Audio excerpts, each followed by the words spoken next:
Naporo mahano pori neti a tatu wharere nei te ie pō mahana toru piti o huruma toru no tiurai. I ora ana i maruru mai te eto tatu wharere ra. Te ie mai ta tatu maup o parau. Te roto noa te tahua taur a manurewa i te whaeara a ohipa no te torur au te mahana.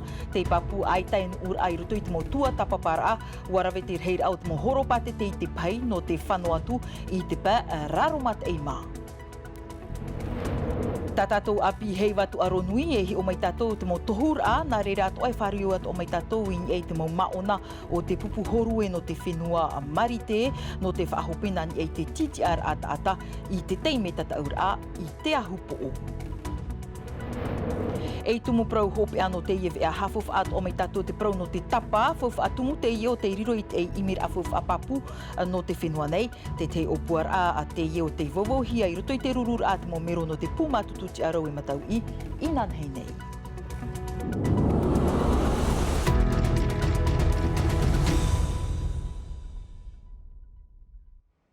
Tramei no tātou mou tumu prau fof a e iritir ārai te iewe a nā tātou ua wharu e te pai Apetei Express ia teiti te iepe no te whanoatu i raromat e ma ua i te pai no te ie tere hau i te iwa hanere tata horopatete te utahi atu i huahine raiatea popora e i maupiti i rotopu i a rātou te mo taata tumu hoaia no raromat e nā re rātou at mo rātere o te mau nā roto i te i whaera a hupa a te pū ADT te mera te mo hapapur a hau atu a Jessica Duce. Wati pē mei te Apetei Express i te iawatea nei i reiatea e nā pē hanere hitu ahuru mau no horopatete mei teiti mei e o huahine i roto pui a rātou te mo whit i te whiwhihia i te maut ai te mo rerer ai reiatea i o popora te mo ratere atu ara. Il y a plus de 500 personnes dans le bateau.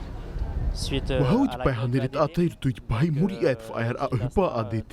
Te reir a warawa i te pahi no te tere mai raro matai nei, aure ia no tere wai teiti. Mātou wan e te rāwe anu te ietai. Leur pension, etc. E mai te pē ue waha amata te moririr ai popora i hoara, ua wainoa te teimo horopatete i roto i te taore, no te iemot ataua tau inua tōra warerir a mei te iehonei pöpöi. Vous avez opté pour le bateau aujourd'hui? Oui, parce qu'on avait un vol à... no te mea waf a ore hia to mā ua tere manure wai tora ahuru, waf an uhi ai tora piti. Ai te rai pāpū te tumu ia māua hi oai, te ti pahi. Un billet en plus, quoi, pour le bateau. Donc des dépenses? Oui, ça fait des frais supplémentaires. Pāpū e hei hoia te amāua rā, e pau hoia te taimai, toru ahuru minuti noa hoi nāti ai te manurewa, are ara nāti ai te pahi, e mhai a hora. Et là, en bateau, on en a pour 4 heures, quoi. I mua i te iemo aripuripur a waf auti te utua whare no Jean-Marc e rave i te pahi, rav i a papua e no te whanuatu i popora. On a reçu notification de... Waf ata mai o er tahiti te putupor ei, e pōroa to mātou manurewa, mori mai ua tau i ahu hia, ai te pai papu no reira mātou i rawe ai te pahi no te whanu i popora. Ua ta ai mātou te mōwhiwhi e ere rā te mea o tā mātou i te aturi. On essaye quand même de profiter, on comprend qu'il y a des soucis, mais bon, c'est pas comme on l'avait prévu. Anan hei te pahi e hoi i te whenua no teiti, iau i te te Apetei Express te ta atuar au te moti te te mahere. Trahare arai te tif a no atu wa amata api whaahau te mo rerer ai popora i te imhana nei. Titau hia te mo horopatete no te mo whenua no reiatea e reiroa e whaaoroma e whaahumai. Inha i te i teime nei ai tā te mo tua tapapara ai nuu nei. Ua mauroa te mo tauar a prau i roto pū i te mo ti au pupu paruru rawa e hupa e te raatira o te pū ADT te mera te mo tatarar a hau atua aroma te ritehau. E iha te ie whaera o hupa i a mauroro atu, te hia ai te iona pai e piti. Te whaatere o te pu ADT e te maua pupu. Te whiwhi o te maurawa hupa i e taratu wahi rawe a, i roto i te opuar api a matete, te ani nei te maua pupu, ia whan ono a te maurawa hupa i taratu mo api. Te hia aingi mātou, ia tape anu hia te tātua au te maurawa hupa, e taratu mo api te i o tātou.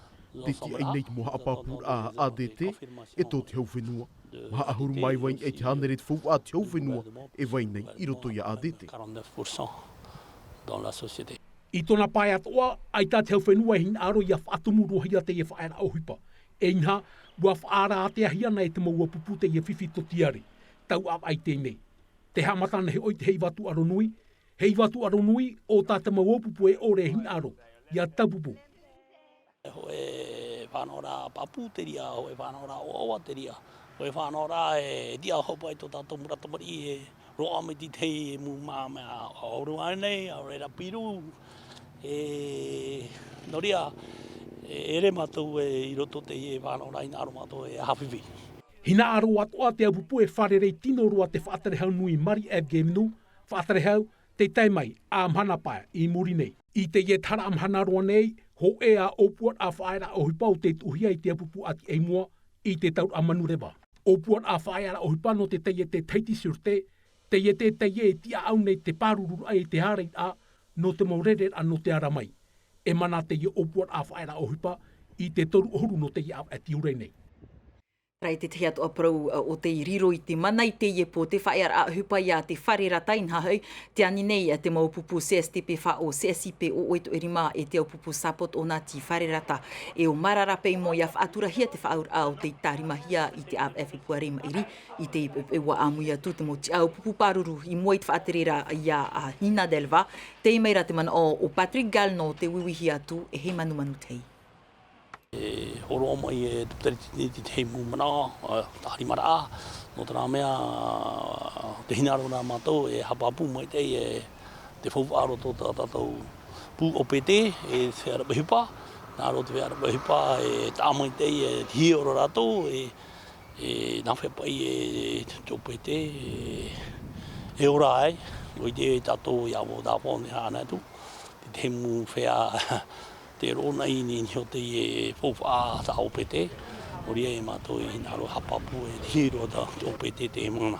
Oria, te tia mātou e te temu api paro naro tu mai te whaterera e mātou e tarimae aore aita. Trahe i roto i te mau tua tapopara i te i tahara amhana, ai tai hoa e whaaur ai i te hia mai, tōna aur aia e mana te whaeara a uhupa i te wharirata i te i tuir apo. E no te mea hau te roto tātou i te tau o te horu e iritiru ana tātou i tā tātou nei api hei watu arunui i te ahupo.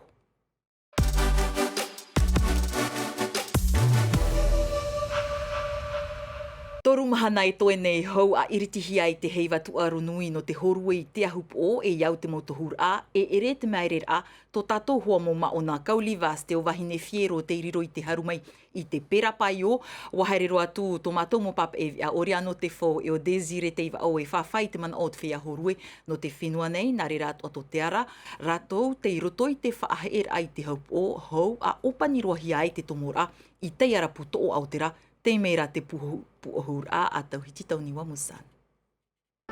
Amhana maate i te taur ahorue e irtihi ai e wharerei te mo aito horue no te ao ta atoa i hawae no te haru i te whiti a auro. Rotopu i a ratou piti tamar i mā ohi. Vaine fiero no te mo vaine, wa i te hia tōna arawihini ai te mo are no te ahupo o i te av e mei tupa e nei. Wa haru mai te mahine no huahine, tā te mo vea papai no te ao i tupa i te oa hari i vaine no te ahupo o. I te ara aito no te tataur a Sisheido Tahiti Pro. En papier, oui. Je crois que Vahine, elle est la favorite. Ini ai te api prau o ona pate eito, i roto rai te miti e prau e ia te reira. I roto i te miti teime potoro no te rawe i te are, piti ahuru mapeturu ahuru miniti noa, e mai te peo e aita e are i tra teime, wauti ato oi prau. Trara, te te aturi rawau e whahe e mai te ihua o Vahine, no te i tataur arhei. Oui, je crois que Vahine, elle va bien surfer à les JO. She has great style. I love watching her at all. Mea aurua nā ui te mate i te iana, ia horue, e iona, haurua tu o i e te whahiahia. I te atoahia te puai o kaoli vasti i te hautir a e te mo are teitei mai o nei te ahupo o.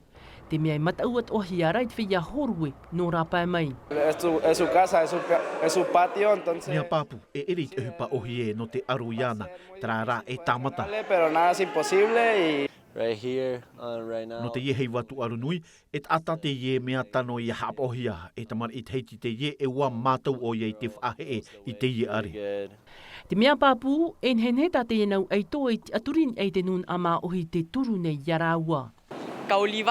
Wa i te vau i tōna arawahi, i eito e are ahuruma piti me te rai te teitei tāna i whahe. Piti ahuruma mahat mahine, piti ahuruma mahat māroa i ruto i te tataur ahorue, no te tuha amata mua e whaau o vahine fieru ia Sola Gire no te whenua Peru, e te vahine horue paniora Janil Gonzalez, ari au kauli vast e whaau atu oia ia Luca Mezina no te whenua Peru, e te tata horue marite o Griffin Colapinto.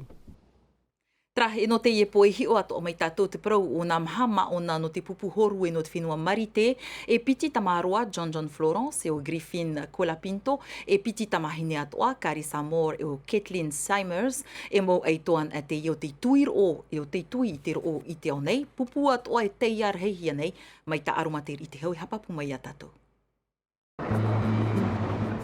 E aho i ore ai a teirua Kari Samor. Ai tō te ia no te watu aronui no te ia mana nei, wā tū i te o i roto i te mo tatau a atia ai te au nei. E mai te pēu, e ai tō te ia poti, tau ap ai o ia i te whenua nei, no te amatau i te are no hawai.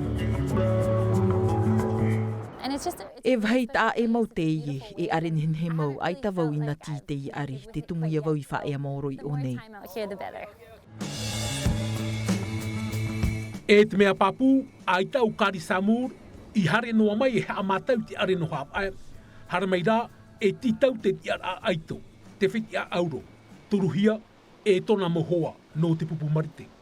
E apiti John Florence, e ere te i e te huma, e piti tei me oia te mau a te ti a aito no te au nei, oia te numera ho e te imahana nei, wa ati te mau are o te au nei, i horu e hia e au, area, i hawa nei, me at a erua, te reo te ie o John Florence. Te tei te ie o te mo are hen heroa e te o nei. Ia tanu mai te are e te mea haua tu. Ia rarhei mai te wāwea o te mea whaahia roa tu ia. Te whaia atoa e ore e horu e nei. Ia i te rātu te ie wāwea e prau rātu. Wow! Whaahia mau. Wow, that's pretty cool. Te tei atoa aito Griffin Colapinto. Te aito numera piti te ia o te au nei te ia mahana. E mai te peu, wa matau o ia i te mo tatau a atia e te au nei. A tei nei oia, a tatau ai, i roto i te watu aronui. Yeah, this will be my first Olympics. A tei nei ia wa tatau ai te watu aronui. E te ru nei au no te tatau. E ti ano te whenua marite, e moe a te ie. Ai tawa o i te upai tupu mai, e hi o mai.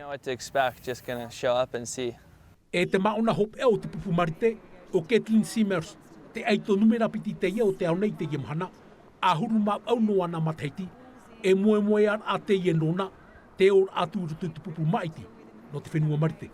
I feel like Ai tawau i te aturi ho e pupu whaahia mai te e turu. Te rū nei iau i te tatau inaha, tei me hope aroa vau te ora atu i rutu i te pupu no marite. I rutu i te moti te ar a hope aroa. I'm excited to be in it for sure. I mua te ia mau aito marite, e i tā te aro ai o hie. Te aturi puai rā tātou we, i te arawhio o haine whiero, e o kauli vast. Hawa tora ua terira, a ua hautira. E mai te mahana mā ai ma eri mea titi ahia te tātai tere nei te ahup o ai tāna e tā oto tarita e ita oto e whaati ahia i roto i te ie tuha a oire e whaature ra aho te ia te tomi te hewa tu aronui no pari ra a papu no te areir aihua i te mo whiwhi hururou o te riro i te tupu mai hapapur a Naya Bennett i ei te mo hoho atavirihia e oriano te fau na re rato ai a te rizire te vau.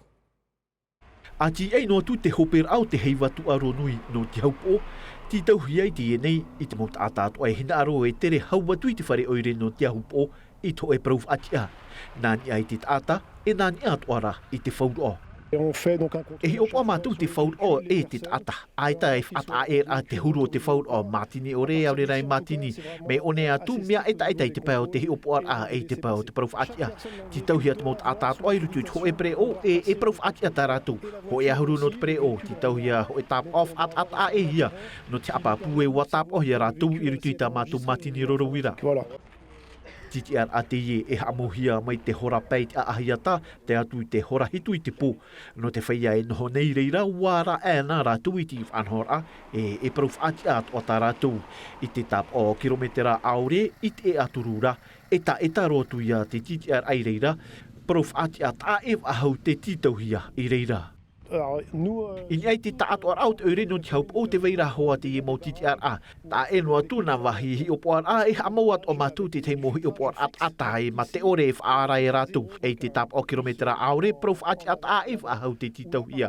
E mea maa i te eta hia te taata o te hor ahia i te ratu prof ati a. A e noa tūna tiurai e piti e te atoa te mamutu i frani i tō hautu, mai te peu e veihono rātu i te tātā e tere, e ha mara rātu i ai te mau whanhor a i hamohia i te ahupo.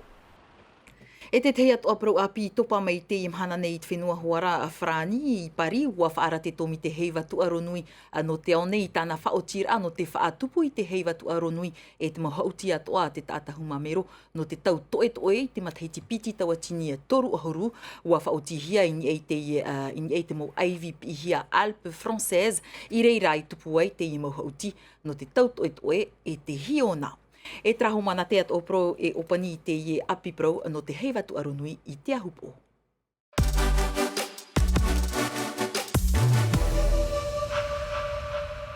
Hoiro mena tātou ni e te teitumu pro hope no te hafof ar ai te tapa, wariro te ie fof a e imir a papu no tātou, o puar a te ie o ta hina tea Kolombani e whaahupa nei tāna whareario i papara, o puar a turu papuhia e te pufa ahotur a fof a te Frani, te AFD, inan hei nei waha a popohia te ie o puar a i te momero no te pumatutu te arau e matau i tatrar a mere te ato e o Valentine Vassel. Harumav o mataiti tēnei tō hinatea amaur a tāna puwari oi i papara. Ao no mataiti noara tōna amaur a te teietera rheiari oi. Rahi atua te mowhiwhi tāna i wharere e te tape anoara te awei a fouf a te prau no te tapa i te whenua. On est dans une partie du centre culturel. Te ie te wahi hapi ir a i te tutu i te tapa i roto i te e whareari oi. No mātou e mea fouf ai a whaai te mo tau a whaahupahia no te reira, no te mea ai tāna e tāua, ai tātou ai e tapa. Arrivé à la fabrication de tapa. Au te ie, tumu whaahupa pāpuhia no te tutur a tapa. Warau te mautumu au te wei nei te whenua, te wei reira pā i whatuhiwa e hiwa oa, tāmatamatara a te ie no māua no te hi o te tumu paarirua no te ie tutur a tapa.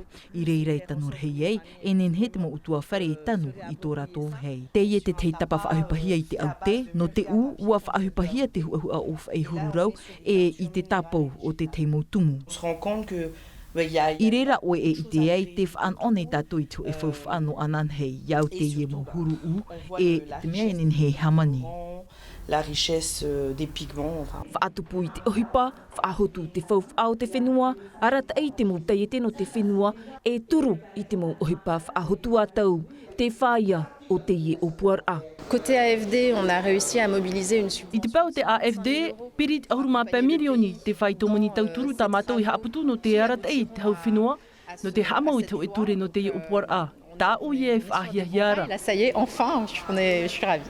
I te AVN o novema e whaatupuhia ho e he petoma no te USS. No te tuha atapa e vauvauhia te mo ma i mir ai te peno te ihira au tupu, te aamu o te tapa e te mo rawia no te whaahotu te reira i te whenua nei. Trahe ni atu te prau no te tapa tato e taa e roa ai, ho mai roto maa tei mei ti tato i avea nārto i te reo Frani. Rautihia mai te reirai e Mathieu, mai peo te tama ara o tō mai te ita o tōna tamara, a wharere a tato anan he pōno tato vea, te aruhai arhei, parhean e Yorana. E haapurorohia te iwi a, ini a i te tahua Natirara a Tino TV.